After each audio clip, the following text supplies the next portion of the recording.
Alors, en fait, c'est parti de quelque chose qui est extrêmement différent du résultat de ce soir. C'était un petit personnage que je faisais pour amuser mes copains, un petit personnage de vieille dame qui était très rigolo et qui parlait de rien d'essentiel. Et au fur et à mesure que le temps a passé, il y avait une espèce de fan club comme ça. Les gens me demandaient pour rigoler des nouvelles de mamie, comment va mamie, comment va Germaine, etc.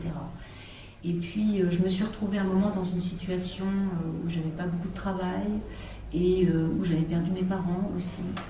Et je me suis dit, ben voilà, il faut que je rebondisse sur quelque chose. Ça fait des années que je traîne ce petit personnage, je vais écrire une pièce. Et au départ, j'ai pensé que ce serait une pièce essentiellement comique, parce que c'était un personnage essentiellement comique.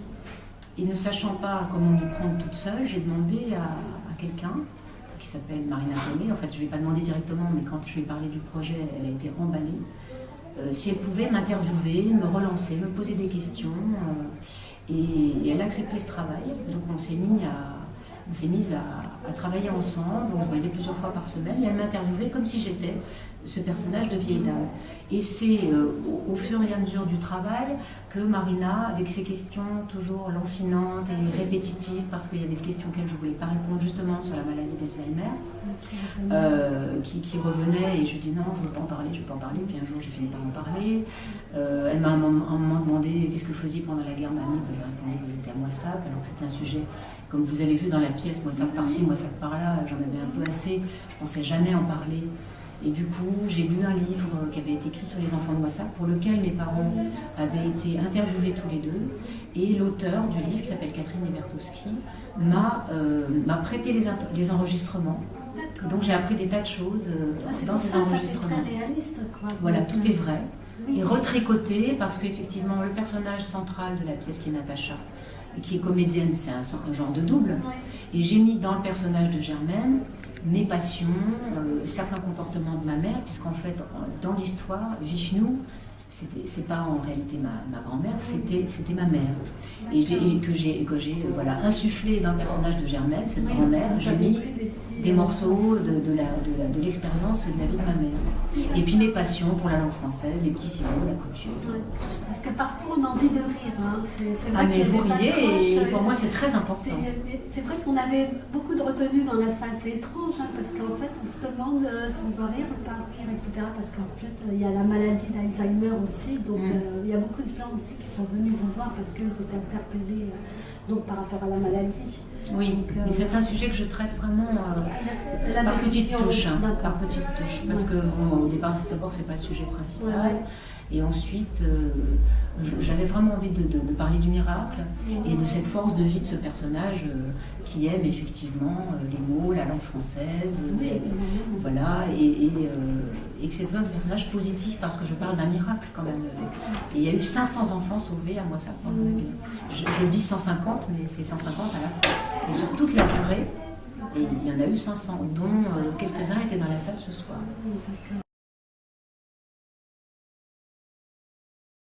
Marina Tomei, qui m'a posé beaucoup de questions on a travaillé à peu près une centaine d'heures, on a filmé, on a fait des improvisations filmées, à peu près 13 heures d'improvisation filmée. Et une fois qu'on a eu déjà un texte qui ressemblait, enfin après moi je suis partie en écriture toute seule, après je revenais toujours vers elle pour qu'on fasse des corrections, des coupures, la structure de la pièce. Et à un moment donné, j'étais un peu bloquée sur une forme qui était beaucoup trop cartésienne. Et là est intervenue Mariette Navarro, qui est dramaturge, qui je crois était là aussi ce soir, et qui m'a permis d'arriver à déstructurer mon récit pour que la perte de la mémoire soit beaucoup plus lisible, et que finalement cette pièce elle marche comme un puzzle, c'est-à-dire pendant que Natacha construit l'histoire de sa grand-mère, la mémoire de sa grand-mère se déconstruit. Alors, en ce qui concerne les anciens de Moissac, ils sont tous très touchés, non seulement parce que c'est leur histoire, mais aussi parce qu'ils ont très très bien connu ma mère, dont le totem était Vishnu, et qui a été quand même une figure à Moissac. Et cela, je l'ai découvert, je savais que ma mère avait joué un rôle, mais je ne me rendais pas compte de l'importance de ce qu'elle avait fait à Moissac. Donc il y a plein de retours qui m'ont été faits et qui étaient très touchants pour moi.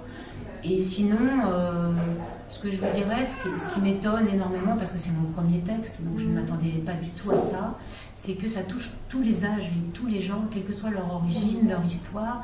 C'est devenu, bien à mon corps défendant, parce que je vous dis, je ne m'y attendais pas du tout, une histoire un peu universelle. Parce que tout le monde est touché par une personne âgée qui perd plus ou moins la mémoire. Tout le monde a un grand-père ou une grand-mère qui a fait quelque chose de particulier pendant la guerre, parce que, enfin, beaucoup de gens, en tout cas, on est touché par les grands-parents et par ce qu'ils ont pu vivre. Donc, et que ce soit des très jeunes gens, ou des gens très âgés, ou des gens pas âgés, ni jeunes, ni rien du tout, vraiment les gens sont très très très touchés. Pour moi, c'est très étonnant et très, très réjouissant. Ça veut dire que le sentiment est passé, quoi, que vous avez réussi à capter quand même. Ça me remplit beaucoup. C'est vraiment une belle histoire. En tout cas, Life Magazine vous souhaite beaucoup de succès. Merci beaucoup. Et espérons se revoir très très bientôt. Avec plaisir. En tout cas, merci. Merci à vous.